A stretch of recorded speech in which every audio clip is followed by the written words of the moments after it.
section, only gangsters in it. Not a What's up, y'all? Welcome back to another episode of the 506 Hip Hop Podcast. My name is Lucas. This is my boy.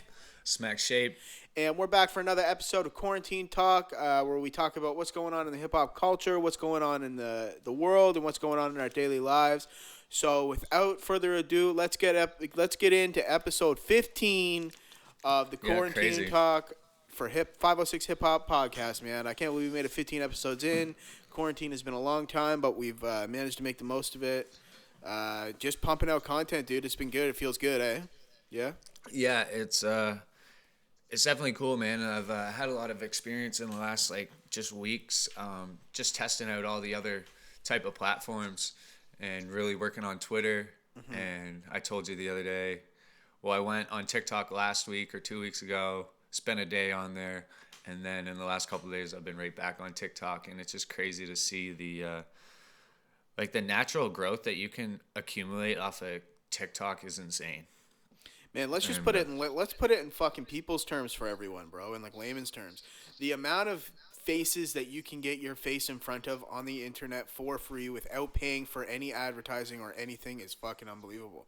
You could host a concert in your room every single night and have fucking tens of thousands to hundreds of thousands of people show up unbeknownst to you. You know what I mean? The internet has kind of given us a platform in itself to create platforms that reach out to our audience at a way that I know I sound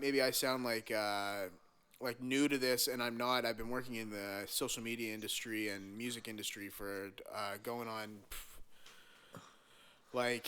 I'll say 10 years from the beginning. So obviously I'm aware of all of it, but it's just nice to take a moment every now and then and sit back and think wow, 30 years ago, This was unheard of. It's unheard of, man. It took everything in everyone's power. It took 1,000-man teams to do things like, say, book a tour and get you in front of audience of 40,000 people if you're a major act, or for you to be able to, you couldn't have a YouTube series or something. You had to work with networks and get on television networks and nowadays everybody is their own fucking media company. Mm-hmm. And that's what everybody's you're your own TV station, essentially. Exactly. And the best part about it is it gives your audience the freedom to, say somebody wants to watch us right now, and then in 45 minutes they want to watch Joe Rogan or something. If it was 30 years ago, it would be on cable, and it would be you have to watch us when we're on, and only when we're on. You know what I mean? I talk about my dad quite a bit, but my dad's still on it, bro. He's still on the fucking TV time. You know what I mean? Yeah. Excuse me, and I make fun of him. All the time. It's oh, fuck, I'll call him. I'll be like, what are you doing? Oh, watching the fucking news. Yeah. It's you have a phone. You can just look at your fucking phone if you want to. Yeah. You don't have to wait until 6 p.m. every day. It's crazy to see where the social media has come. And especially in hip hop, we got some people that have really pioneered some lanes, and in my opinion, one of those people is DJ Academics. Yep.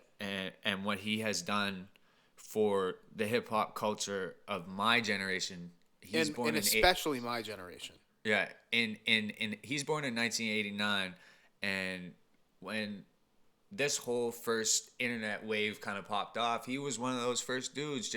He reports on a lot of the stuff that he reports on is kind of negative in a sense, especially at the start. It's clout chasing, right? He was trying to build his brand, bro. You gotta chase clout in the beginning. You have to, in a sense, you don't have to, but if you want to build a platform quickly and get eyes on you. It's not even about building a platform quickly. It's about understanding how things work and knowing, knowing that if you want to get somewhere and you don't want to wait 10 years, or you're not even wait 10 years, but if you want to give yourself a fair shot at something, people always hate on clout chasing and hate on this, that, and the other, but it's a successful, proven formula that if you do it right and you manage to do it without being I'll say You don't cringy damage, or exactly. You don't damage your brand. Like, yeah, as at long the as you don't same damage time, your right? brand and you manage to like just sort of coattail off of viral things that are happening around you and interesting and captivating stories and managing to work it into your own daily thing. Like I just Right. don't. I think it's insane that people hate on people like that. And people for that. And it's like to me, it's like it's a sign of jealousy and fear that like okay, well you're using like And a system that works. And I think it's unknown, bro. Like people that Yeah, that that too. talk about it, the older people that talk about the younger generation that they don't know is a lot of the time they don't even fucking know what they're talking about. That's why they tend to have negative views or just, you know what I mean, a negative review towards the situation. Yep. And like I want to shout out DJ Academics, man, from watching him. Fuck, man, I think 2012 maybe is when I found him around that time, and Yeah. for him to have Drake, for Drake to release a project And go right on and for academics to basically like promote it and air it and right to away, go day one. to get academics. He put academics on this live. For those people who don't know, there was a Night Owl Sound on Instagram. Is the owl, if you can't figure it out, like the owl and Drake, OVO, everybody, whatever. So Drake put out this new project and he decided to go live on this account with 24,000 people, on that 24,000 followers. So it was like, I don't know, man. I don't understand why he did that. I'd like to know what the real play, like, you know what I mean, what was behind that for him. But like, You gotta assume. I mean, honestly, Drake is the kind of guy, dude, that like, if he sees something and believes in it, and also like, I think he's associated with that, right? Yeah, it's OVO, right? well, yeah, but I So just think like, it's anything that he can do to help build the people around him or the ventures that are going on around him. Like, I think Drake's actually the kind Yeah. of guy that does that stuff. But I think I don't even think that's even part of it. Like I don't even think it was to just because that Night Owl Sound is just or maybe it is a Night Owl Sound. Maybe it's like a radio station or something. That's that what he's I'm. trying That's to. what I'm. Yeah, it is. Yeah. I'm pretty sure. And that's what. Oh, okay. Yeah, that would make sense. Yeah. But to me, it's just genius, man. For him to. And there's only like I was watching it, man, and at one point there was fucking. I think the lowest number I saw on there was like 1,400 people watching Drake on the night he releases his fucking. You know what I mean? People didn't know about it, and so it's like everybody that like got to watch it, I know feels more.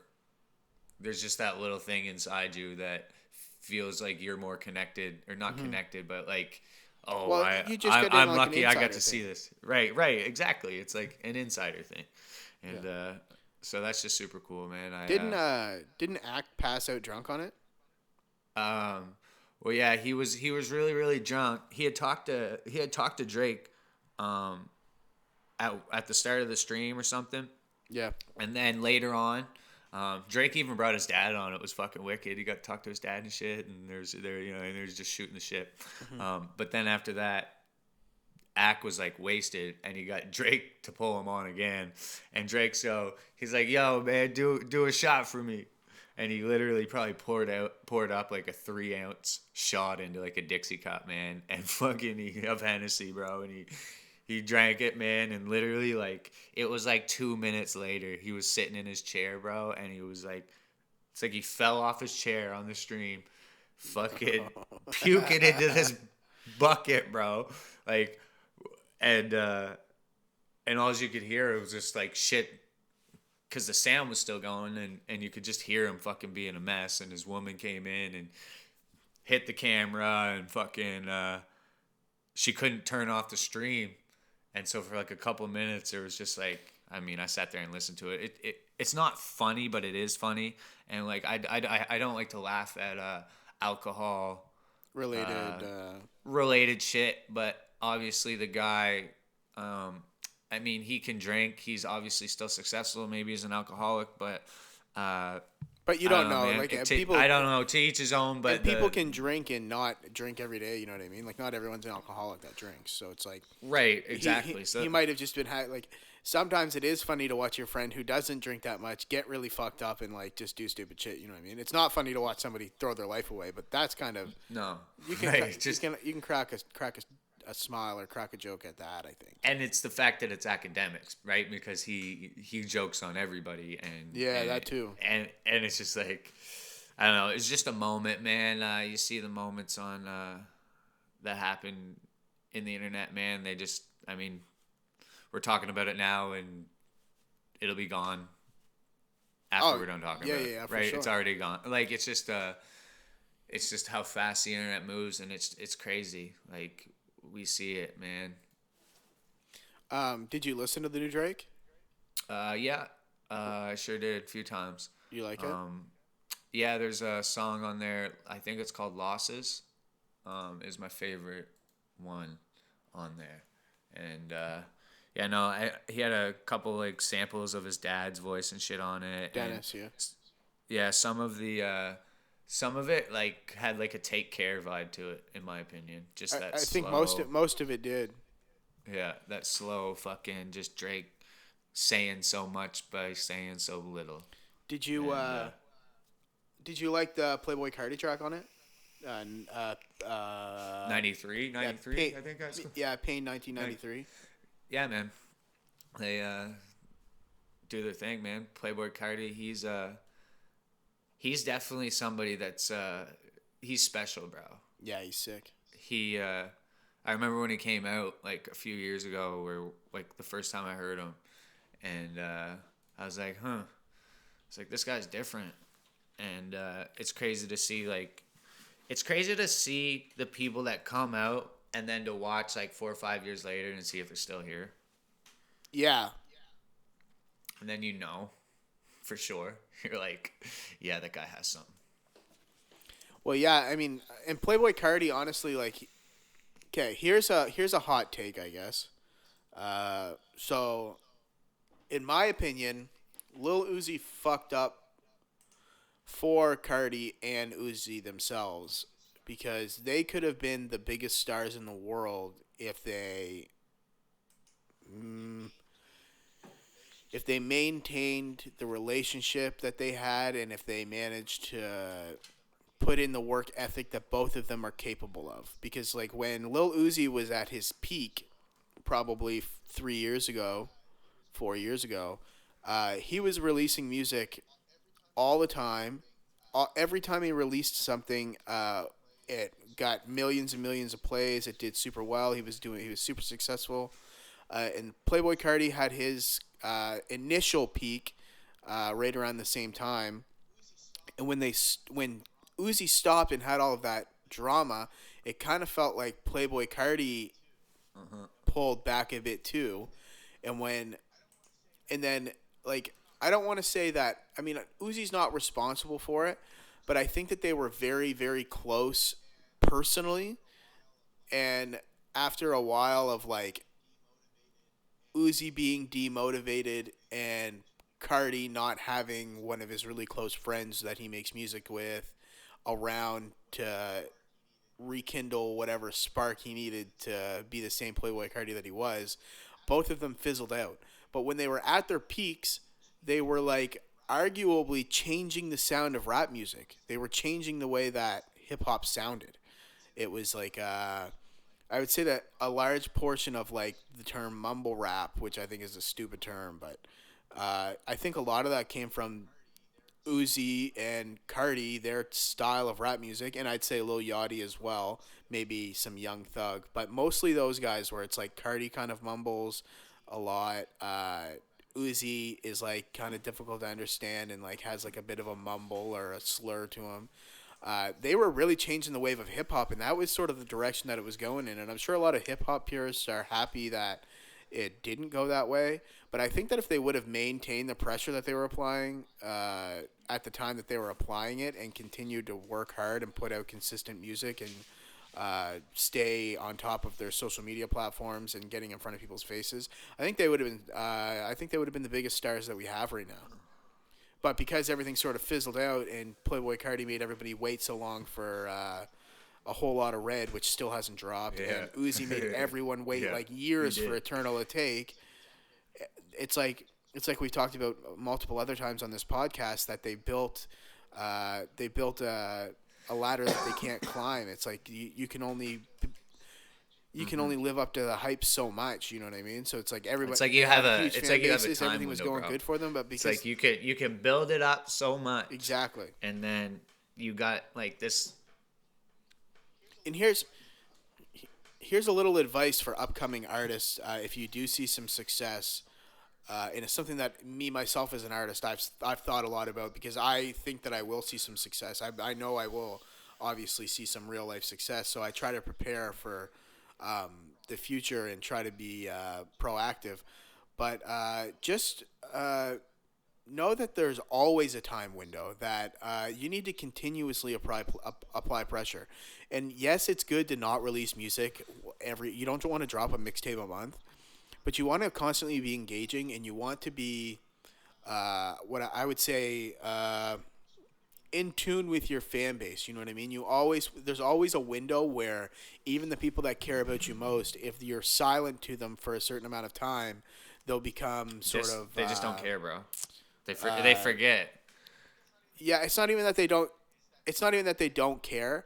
It's that they forget why they cared so much. Do you know what I mean?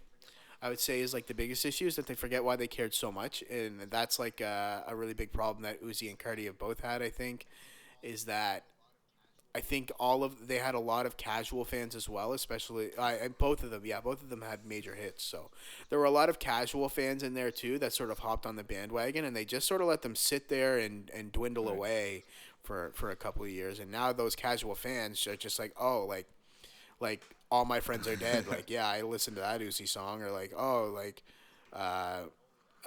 what's Cardi. it? Magnolia by Playboy Cardi. See, yeah, like, that's when we I heard remember that, when Cardi but came out. Was that shit? Magnolia, that was her. Yeah, that shit on was New hard, York, bro. on Millie Rock, It was hard. Put it in my sock. And man, I was in Miami, Florida for Rolling Loud a couple years ago, or 3 years ago. And he performed it there, and it was fucking dude. It literally played. There was 2 stages, and it played on both stages. I would say like 6-7 times a day Yeah. from was the DJs. whole And then when place. he played it, dude, the whole festival was there, and it was just fucking insane. Yeah, that's insanity. You want to hear a funny story? Sure. Talk about people playing their songs over and over again. Shout out to Game. When Game first his first album, the documentary, when he came to Harbor Station in St. John, he did a Canadian tour. I got the shirt. It's kind of behind me, Tupac there. He wore that shirt here in 2005 at the Harbor Station concert.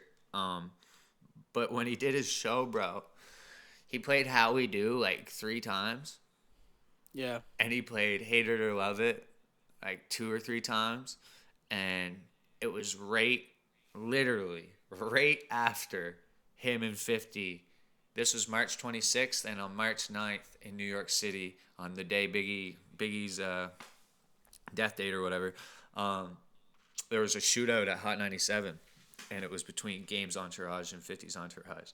So it's like he comes, and that's all he had, man, was his catalog, his documentary catalog, and he fucking had to play How We Do 3 times and Hate It or Love It a couple times. He played other songs too, though. Yeah, I know, but it was just like, How many? Yeah, I know what you're saying. Like, bro, he had playing like a couple fucking times. hour set, man, and he played five of those songs are songs that he already like. I So don't like know, basically 20 minutes of his 60 minutes were the same songs. right, and it's just like it was just funny, man. Back in, I didn't get it. I didn't understand it. But there's actually like I mean,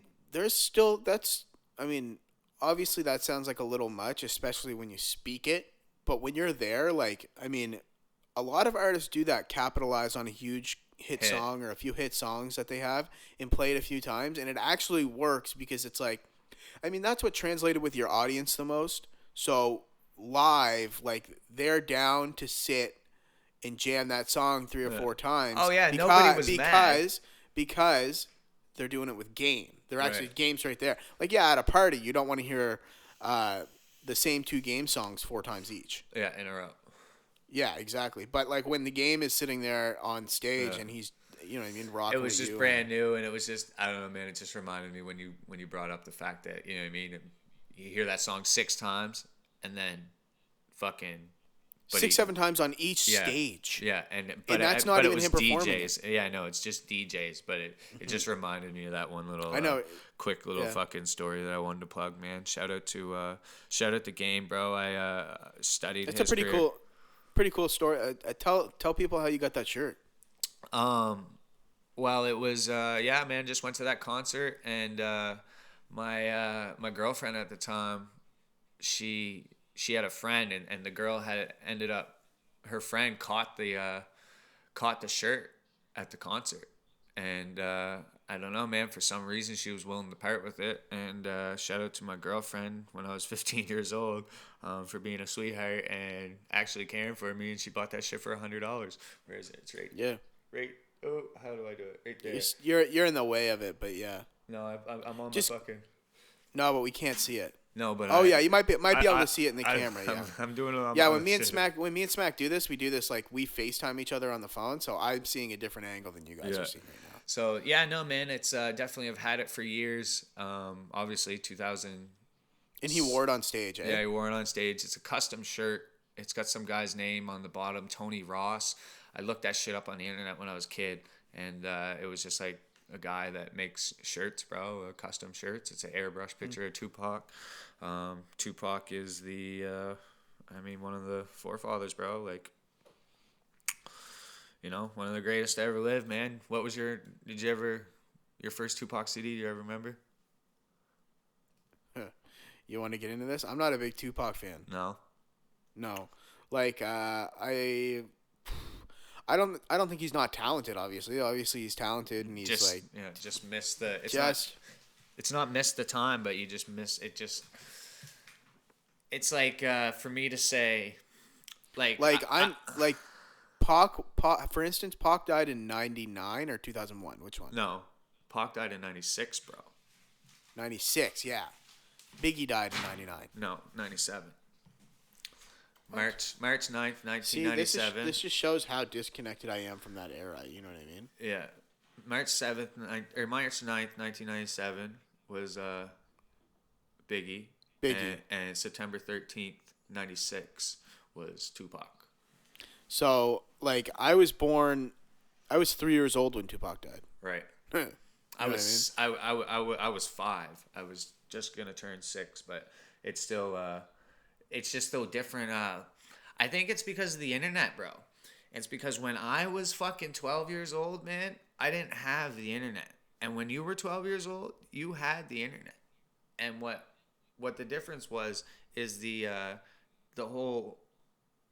younger, it was all that was out there was I guess there was new and shit artists, but it was so hard to get artists. Yeah, you I understand? guess. Like all you really Like had I to pick from. I almost never had to go to like a CD store and Right. pick up a CD. And for me, man, when I was a kid, all I really had to pick from was at what was at the CD store here in Fredericton.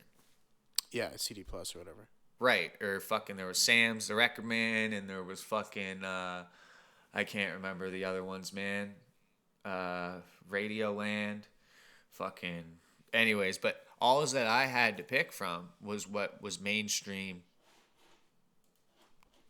Pretty much Mainstream music available to you. right until like 2000, about 2005, 2006.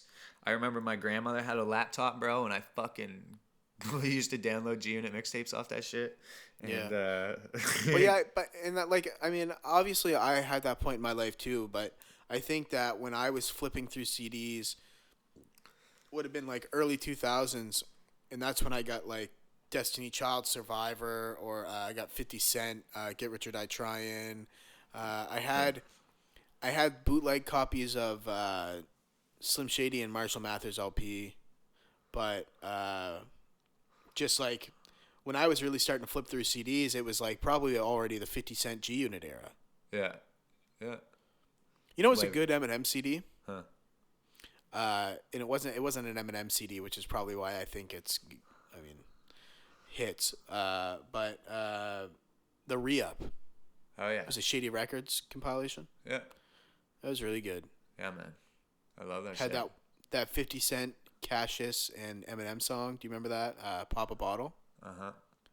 Yeah. Yeah, man. That actually has some. And one of the fucking Eminem's best songs he ever self produced. Like built that record from the ground up. No apologies. That's a fucking amazing song, bro. Yeah. It's it's one of the. There's a few Eminem songs out there, in my opinion, that are like, just, they're not they're B-sides, right? Like that's not a fucking, it's not a hit record, bro. But it's like everybody, well, not like all the real fans, they love that shit. Yeah.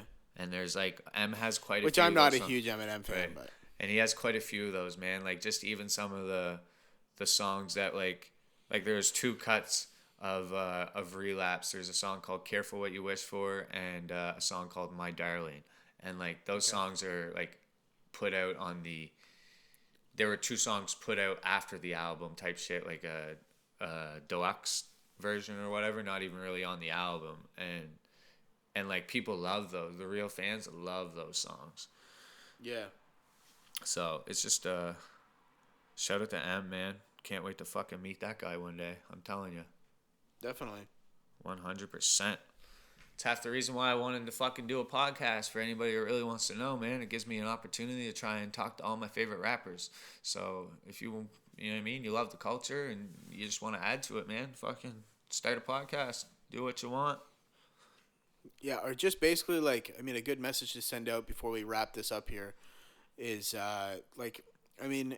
if you're passionate about anything, like Smak has that reason for starting the podcast. I started the podcast because I felt like it was a good way to network, a good way to get industry connections and people in the industry to take me seriously without having to listen to my music, because I feel like getting your music into people's ears and getting it taken seriously is like the most difficult part of it. So for me, this has just been like an avenue that like I know that I can talk to people and develop relationships with them without it being music related, and then we can get into the music side of it, because I know what I like. I mean, obviously I know that I make good records. I make big songs, you know what I mean? I make songs that sound good. But to get it to translate, a lot of the time there has to be a little bit of a relationship there, especially with people that work in the industry, because it's like guys and girls are coming at them all day, every day, like, listen to my song. Well, bro, you hear it, man. It's not what you know, it's who you know. Exactly, right? So like Straight that's what up. I feel like this podcast has helped me with. But basically, the message that we're putting out, like between me and Smak, is like, whatever you want, like go out and do it. There's always an avenue that where there's a will, there's a way. Just like push for it. And any avenue you think that can help you grow for like the greater good of your brand and whatever you're trying to do it. Whether it's starting a podcast, whether it's starting a social media marketing company, whether it's for some people it's as simple as going out. Like if you have a bunch of like relationships with people already, just nurturing them and like constantly trying and pushing for take care of the relationships you have before you try and go get new ones. Exactly. And also the relationships you do have, utilize whatever resources you have. Like never be embarrassed like that your mom shares your song on Facebook, dog. Right. Never be embarrassed that your grandmother comments on your link and says like, oh, like I think this one's really good. Like just be happy that there are people out there that are willing to support you, and be appreciative of yourself for going out and getting it and going out and not caring what people think, not caring what people say, and just doing what you think is the best for you and making the most of it. So 100. So with that being said, y'all, this has been another episode of the Quarantine Talk with the 506 Hip Hop Podcast, episode 15. We made it. We're going to make it to episode 150. We're going to keep doing this every day for y'all, and we appreciate all the support and love.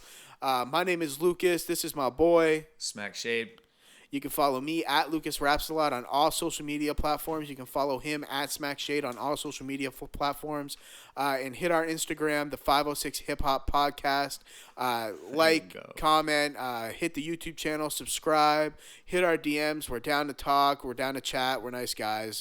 We love everyone, man. We're so appreciative of y'all. And again, thanks for the support. Thanks for tuning in. And we'll see y'all in the next episode of Quarantine Talk, baby.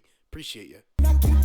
This is gangsta party, yeah, I'm sipping, no mixing. About to build the, yeah, there's a